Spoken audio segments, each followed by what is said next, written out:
welcome to the ESPC show, the finale episode. Is that the right phrase? Yes, finale final episode of season 4.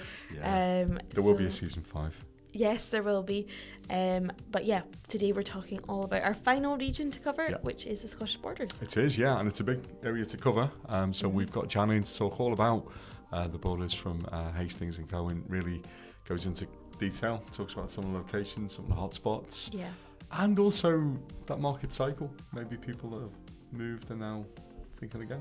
Yeah, absolutely. So without further ado, here's our chat with Jan. So here we go. As promised, we're going to have a chat about the borders. I'm going to have a chat with Jan from Hastings and Co. All about the borders. Maybe the first thing, just explain what you do and how it works. From Hastings, we cover the Scottish borders. We've got a range of offices right through the borders. So I better get this right. Selkirk, Edinburgh, Kelso, sort of, which you can probably class as more central borders.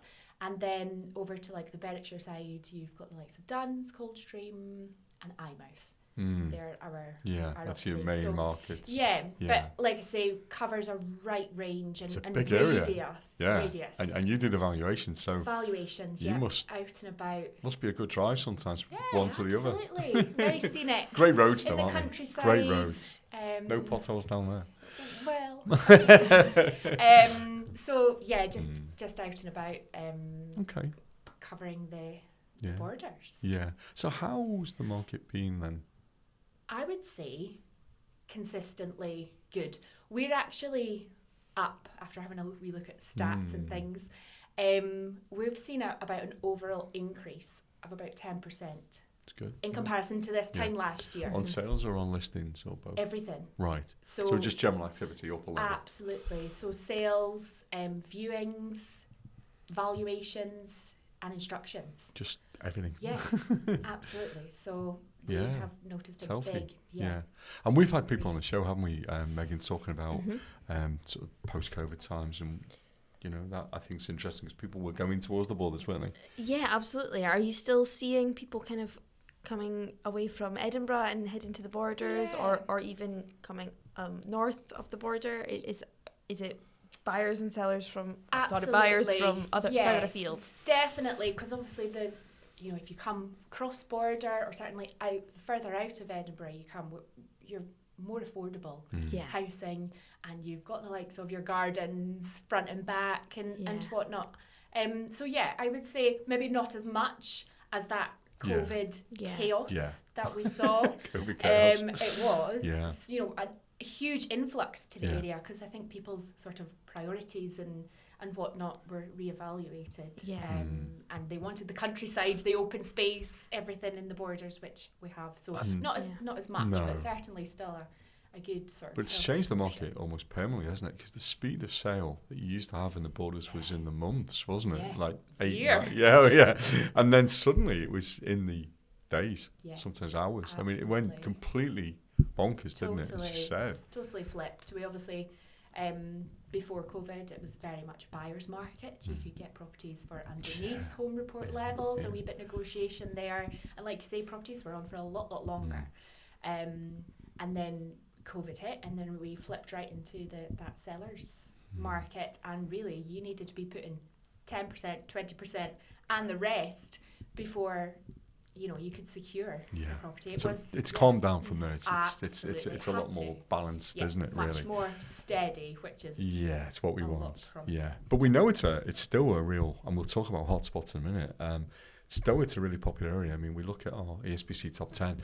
There's always a borders property or two in there, and actually you do. I mean, this month there's an absolute gem in Galloway, and you think, what a house for the money, Yeah. And certainly in comparison to Edinburgh, like I say, the further out you come, the more you get a lot more. Yeah, absolutely. And so if somebody's listening and maybe they live in Edinburgh and they're thinking, maybe I would like to move to the Scottish borders, what are the kind of attributes that life in the Scottish borders has? I think it's quite like a family-based place. It's a good place to bring up young families, young children. The schooling we have is really good as well. And really, you're not very far from neighbouring towns and whatnot.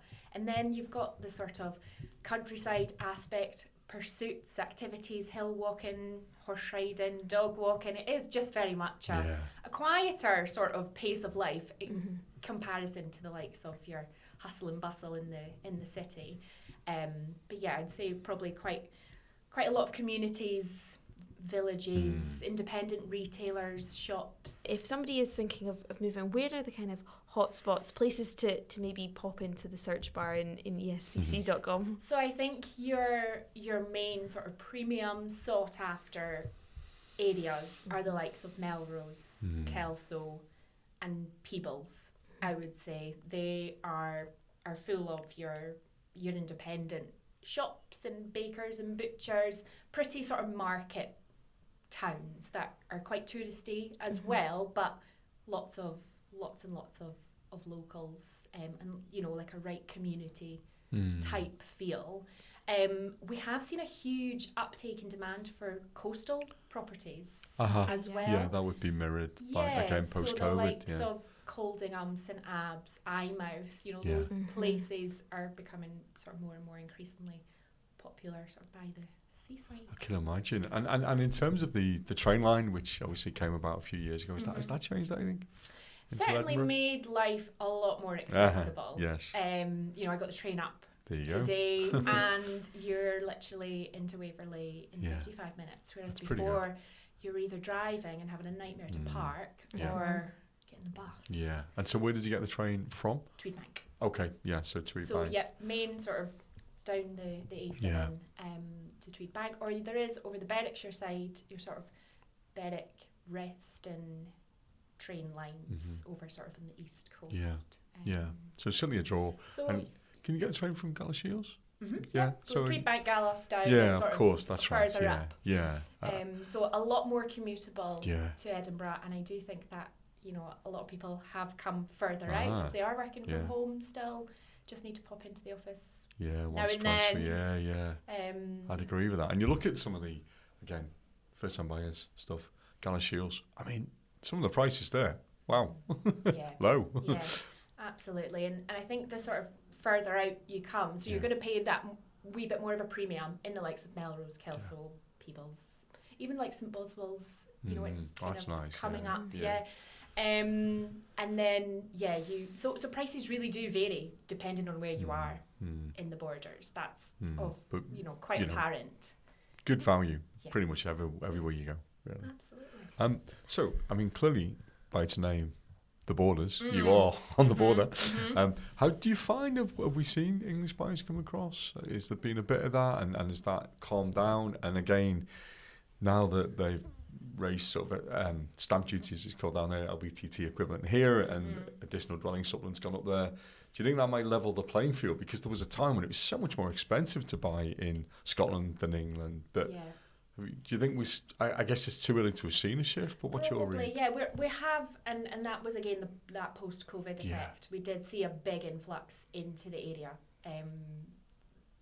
after COVID, particularly from southern, you know, south of the border buyers and, you know, sellers. And us, we're always a wee bit nervous whenever an English chain is involved because it is just such a different market, legal system as well. Everything can take a lot longer. So I'm not sure how obviously it is a lot more expensive with regards any ADS and whatnot in Scotland. But yeah, it's kind of bringing it up to it's getting closer a wee bit on par. Yeah, whereas you might have decided prior, it's just too big a gap, you know, with ADS now going to 5%. If you're looking at an investment, Scotland's at 6%. There's not much in it if it's a second home or, say, a buy-to-let. It's a lot closer than it was. Absolutely. And I think there's because of the ADS implications, your tax implications, your legislation, 200% council tax for additional properties as well, we're seeing less and less of those investor types. Because they're, it's not surprisingly, it's obviously less attractive, but I see what they're trying to do in that is trying to make more primary residential homes. And we know it's great because you know your primary school's got to have pupils, your shops need to have people who are there, and if these are all second homes and used only seasonally, it's not good. You know, especially when there's been a housing emergency. Yeah, absolutely. And I don't know if you have any nice stories of anybody who's maybe moved in the area recently? We like a good news story. I think maybe more with mortgage rates and whatnot becoming a little bit more affordable. Yeah. We have seen, those first-time buyers maybe then moving on to something bigger. Okay, that's nice. Within the Borders area still, because they've kind of outgrown their smaller first-time home, and then making that jump to. But they still want to stay within 4-bed detached. The locale. So there's a bit more of that, is there? That's interesting. I think so. I think we're seeing more and more first-time buyers as well, which is quite nice to see. Good for the market. Yeah, absolutely, because that's your bread and butter. Keeps things moving. Really keeps things ticking along, and that again in that COVID chaos, they were getting outpriced of the market. Yeah. I think there's a new phrase, that COVID chaos. It was. Okay, and how would you feel about the market next year? What's your take on how you think things might go next year? I think we'll probably remain quite strong, quite consistent with sort of certainly how things have been this year. Obviously lots of variables and economic factors and everything attached, but it certainly feels like there's a bit more of a confidence in the market again than there maybe was the past couple of years. And more choice. More choice, absolutely. Maybe a potential for a slightly more bargain, and as you say, you're not paying that 10-20%. Yeah, exactly. I think overall the prices being achieved for properties seem to be around about that home report level, maybe just a little bit for the right over, one. But certainly nothing like your 10%, 20%, which particularly first-time buyers don't have. They're scraping all that money together for a deposit. You're not necessarily going to have over and above to be able to compete with all these big crazy prices that were being achieved. And nobody, I'm sure you as a solicitor estate agent would say, no one really wants that market, do they? It's never great, is it? That would, that's fine if you're going to stay there. But if these people who did pay astronomical amounts over and above are coming back to you, Jan, saying, right, can we get an extra 20% more now? And you're like, I know, that's the tricky bit have of the you job. seen any of those kind of situations where people have moved in, paid crazy prices, and then can't recoup those? Quite a few, actually. It's quite interesting. We have been out to places that they bought the height of the market, they wanted the countryside lifestyle, and maybe found the reality, the romance of it versus the reality. Absolutely. So these would be people maybe from out of town that have suddenly thought, I know, let's go and live in the country. It's interesting. We've been back to a few. That's really interesting. Maybe just the quieter lifestyle, not for everybody on a daily basis. When you want to go to the cinema or the shops or the pub. You don't have everything on your doorstep. In some of these places. Certainly, But you've got a big property and a lovely garden and stuff. But as you say, it's a trade-off. Depends what you want, isn't it? So that's always interesting conversations. I can imagine. And in terms of things like something we've seen a lot in the market here is a lot of chains. Are you seeing that down in the Borders as well? Yeah, absolutely. And obviously it's our job as solicitor estate agents to try and qualify these buyers and go into chain details and give our clients the full picture as to what chain they're entering into, the element of risk involved. But there's, like I say, offers at the moment. They don't seem to be very easy or straightforward. There's always some sort of chain element involved in comparison to sort of COVID market where there was a lot of cash buyers coming into the area. Offers were a lot more sort of straightforward and quicker, whereas we kind of feel a little bit more legwork is required. So you need a real expert that's going to go and investigate that and make sure the chain is together. And what have you. But given two choices to a seller between somebody who can proceed and somebody who's got a property to sell, I guess the advice might be take the one who's got no chain. Less risk involved. Less risk. Yeah, absolutely. Because there's an element Quicker. of risk with any offer. More certainty. But absolutely. And I think it all depends then on the sellers as well. What are their onward plans? Do they have an onward purchase that is reliant on their sales? So it is all weighing it up, but for the sake of perhaps a few £1,000. Take it. But if everybody waited to find something first before selling, we were talking about this. I know. That nobody would ever move. I know. It would just, the whole market would just be gridlocked by, everyone waiting for somebody, Absolutely. And Definitely.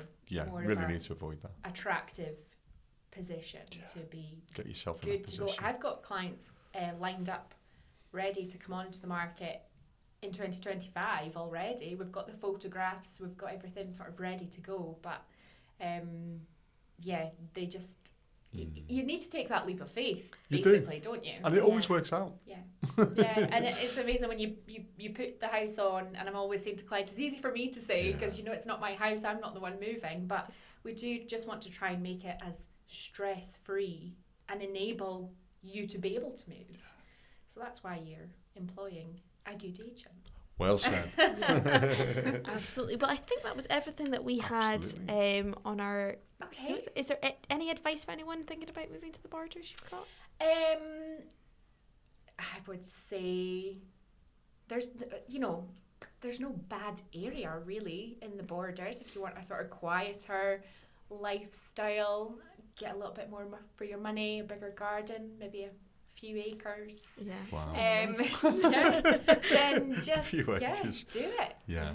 And maybe go out, wander around these places, different times of the day, night, just get a feel. Like I say, the towns and areas round about, they vary, quite vastly depending on where you are and what you're looking for as well. So definitely have a wee scope about the area to find out, because you can only get so much from online listings or Google you've Maps. got to go walk the streets, I think. Absolutely. As well. See what the town is like, see what the shops are like. And the local restaurants and stuff. Absolutely. I tell you now, it's always better value. If you go and get a sarnie or anything for lunch down in the Borders, you always get a change of a fiver or something. It's crazy, There's another. I do love Pret, but you do need a second mortgage sometimes to eat in Edinburgh. Yeah, no, absolutely. I think anytime we speak about the Borders, I think we both just are like, oh, that sounds so lovely. Yeah, very picturesque and quaint. And there's always lots going on. Absolutely. Yeah, indeed. Great. Thank you very much, Annie, for your time. Thank you. Speak to you soon. Thank you. Okay, so that was Jan, and all about COVID chaos. I do like that phrase. I know. Even almost 5 years on, we're still talking about the effects of. It's the ripple, isn't it? It's taking that time to, as you say, to wash through, and then that phenomena that we heard just at the end there, where people that have gone there and maybe now rethinking things. Yeah. What's that phrase? Buy in haste. Buyers Buy in haste. Oh yes, that's it. Absolutely. So as Paul mentioned at the start, this is our final episode of the series. We are so grateful for everyone who tunes in every week. And if you are a first-time listener, watcher, please subscribe. Where have you been? Please subscribe. That way you'll see when we get our next season up and running, which will be at the start of 2025. And between now and then, we will have a bonus episode coming to you. We certainly will. We're going to look back at the market and we're going to make some predictions. Well, is it going to be me? I'll leave the predictions to you, Paul. I did all right last time, didn't I? You did, yeah. Okay, so we'll have a look at that. Yeah, hopefully. So hopefully we'll be correct in our predictions. And that will be in a few weeks, just before Christmas. But otherwise, that's a wrap. That's a wrap, and we'll leave the Christmas greetings until the special, I think. So thanks for watching today. Really appreciate it. And have a great week. See you soon. Take care. Bye.